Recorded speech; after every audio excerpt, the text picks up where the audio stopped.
Welcome to learners valley. कहते हैं necessity is the mother of all inventions. ज़रूरत हर इजाद की माँ होती है। इंसान ने तभी चीज़ें ईजाद की जब उससे ज़रूरत पड़ी।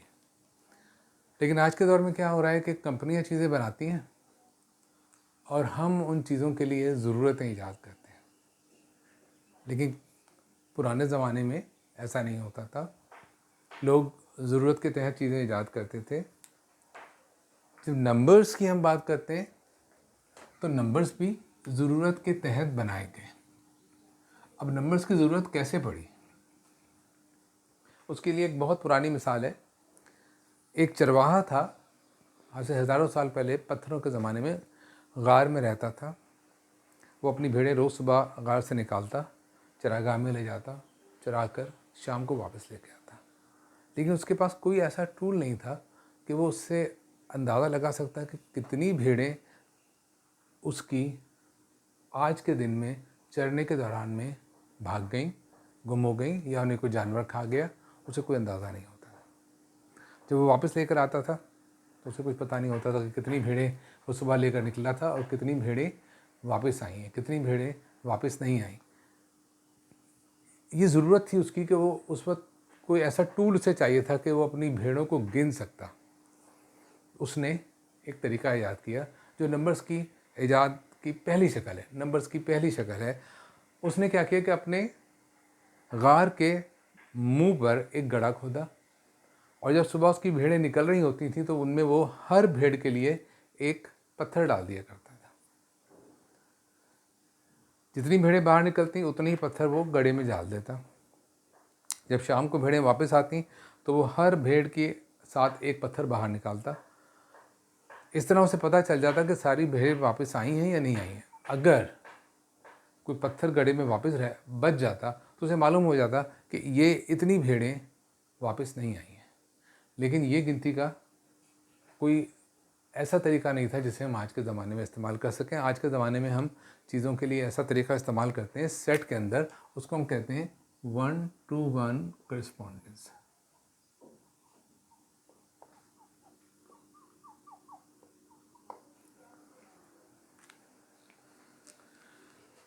लेकिन उसके बाद नंबर से ज़्यादा भी यकीनन पत्थरों को देखकर भी ये अंदाज़ा लगाना मुश्किल था कि कितने पत्थर हैं, चूँकि गिनना तो आता नहीं था, गिनती मौजूद नहीं थी।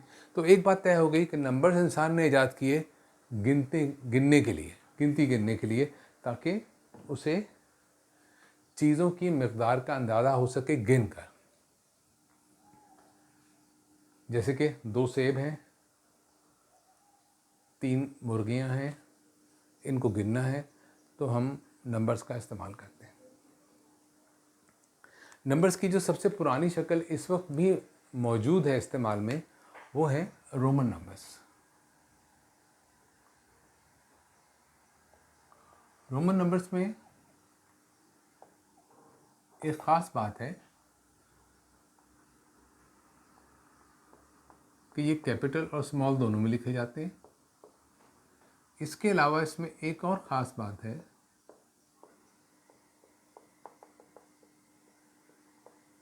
आप नोट कर सकते हैं कि इसमें 10 को x से लिखा जाता है, जबकि आजकल हम 10 को इस तरह नहीं लिखते। 5 को v से लिखा जाता है, नॉन नॉर्मल नंबर्स को i से जाहिर कहते हैं। इसके स्मॉल लेटर्स भी होते हैं, उसमें हम इस तरह से लिख देते हैं स्मॉल लेटर्स में।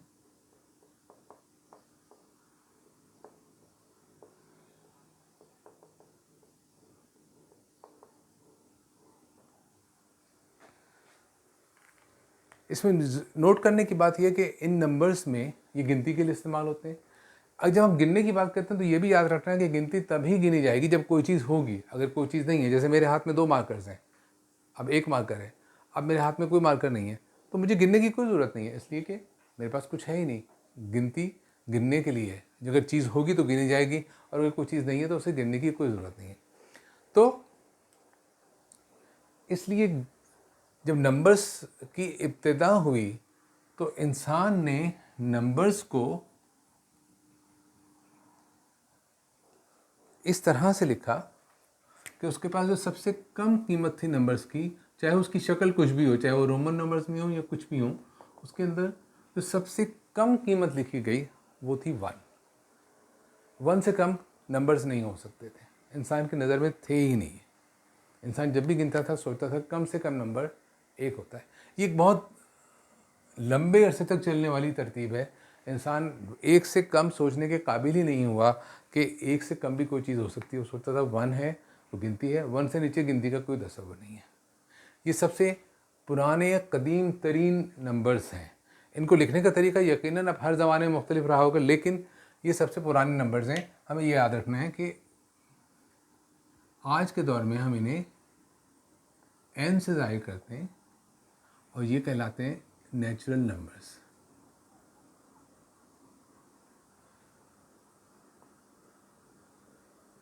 इन नंबर्स के बारे में याद रखिए कि ये नंबर्स 1 से स्टार्ट होते हैं। इसके अलावा ये कहाँ तक जाते हैं, इस बारे में इंसान ने बहुत पहले सोच लिया था कि नंबर्स की कोई हद नहीं हो सकती, वो कहीं पे भी ख़त्म नहीं होंगे। लेकिन ये मालूम हो गया, ये सोच लिया इंसान ने कि सबसे छोटी कीमत 1 हो सकती है। 1 से कम किसी चीज़ को गिना नहीं जा सकता। ये सिलसिला हज़ारों साल से चलता रहा।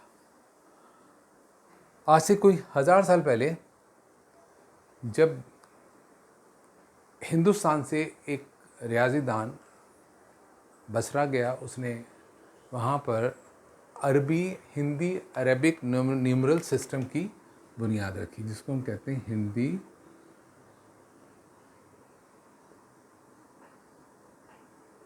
अरबिक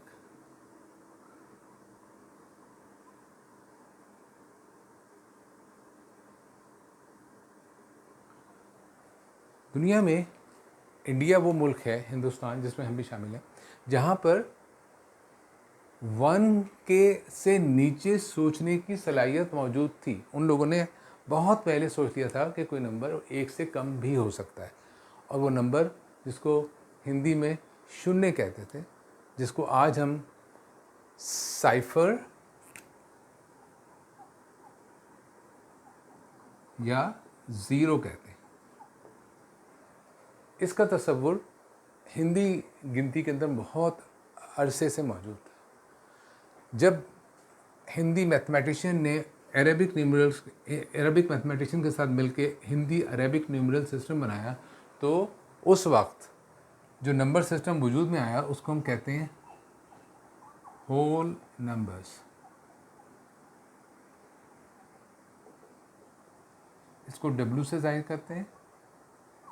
फ़र्क क्या है नेचुरल नंबर्स में होल नंबर्स में? ये बिल्कुल वही नंबर सिस्टम है, इसका वही काम है, लेकिन यहाँ पर एक तरक्की आई है जो हज़ारों साल में आई। वो तरक्की क्या है कि इंसान ने 1 को सबसे छोटा नंबर मानना छोड़ दिया। अब उसकी नज़र में 1 सबसे छोटा नंबर नहीं था, वो 1 से लेसर नंबर की तरफ सोच सकता था, वो था 0। This is whole number system. Negative numbers का तस्वुर इजिप्ट में बहुत अरसे से मौजूद था, लेकिन इंसान को 2000 साल पहले मौजूद था, लेकिन इंसान को नेगेटिव नंबर्स को समझने में इसलिए मुश्किल हुई कि वो सोचता था 1 से नीचे तो कोई नंबर हो ही नहीं सकता, कोई वैल्यू 1 से लेस हो नहीं सकती। लेकिन जब हिंदी अरबिक न्यूमरल सिस्टम आया, होल नंबर से ईजाद हो गए और 0 का तस्वुर इंसान ने सीख लिया, तो उसके जहन की वो गिरा खुल गई कि जब 1 से छोटा कोई नंबर हो सकता है, तो उसने सोचना शुरू किया कि 0 से छोटा भी कोई नंबर हो सकता है, मुमकिन है कि 0 से भी कम कोई वैल्यू हो। इस बात को हम इस तरह समझ सकते हैं कि 3 अशख़ास हैं, मैं उनके कोई नाम फ़र्ज़ कर लेता हूँ, mister X, mister Y and mister Z. ये 3 लोग हैं। अब मैं आपको इनके बारे में बताऊं कि इसमें से मिस्टर एक्स जो है, इसके पास 5 रुपये मौजूद हैं। मिस्टर वाई जो है, इसके पास कोई पैसा नहीं है, 0। अब मिस्टर जेड को देखें तो उसके पास भी कोई पैसा नहीं है, लेकिन उसने एक दिन पहले अपने एक दोस्त से ₹3 का लोन लिया था।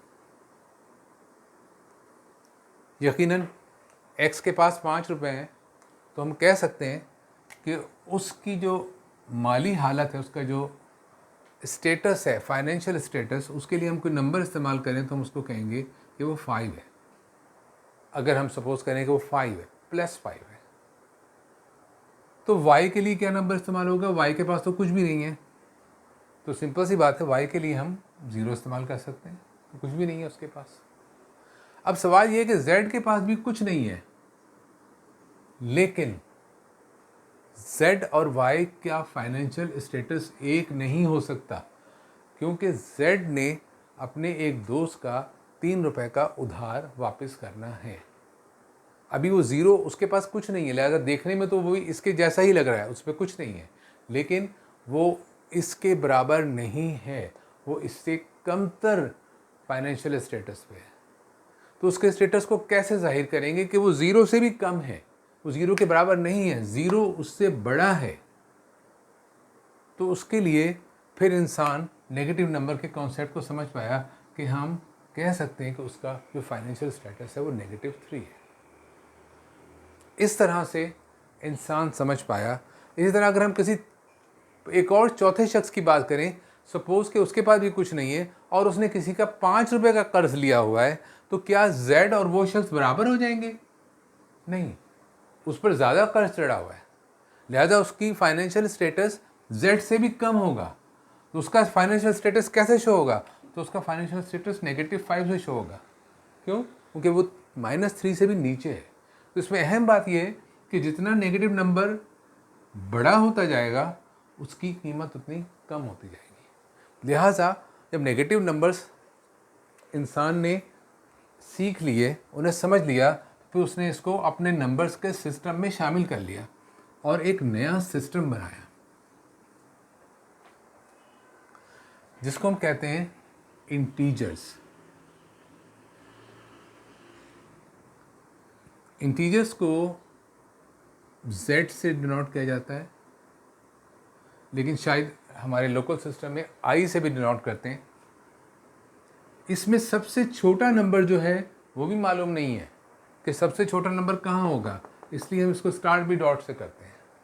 फिर उसके बाद में नेगेटिव नंबर आना शुरू होते हैं, सपोज -5, -4, -3, -1 और फिर 0। फिर उसके बाद में 1, 2, 3, 4, 5, ये इंटीजर्स हैं।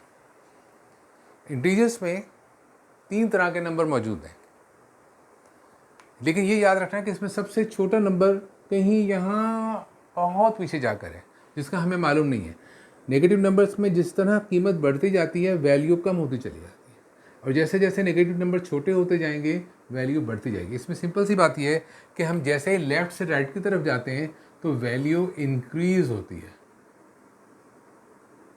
वैल्यू बढ़ती है। अब इसमें 3 तरह के नंबर हैं, तो एक नंबर्स ये हैं जिनके साथ माइनस का साइन लगाना ज़रूरी है। इन्हें हम कहते हैं नेगेटिव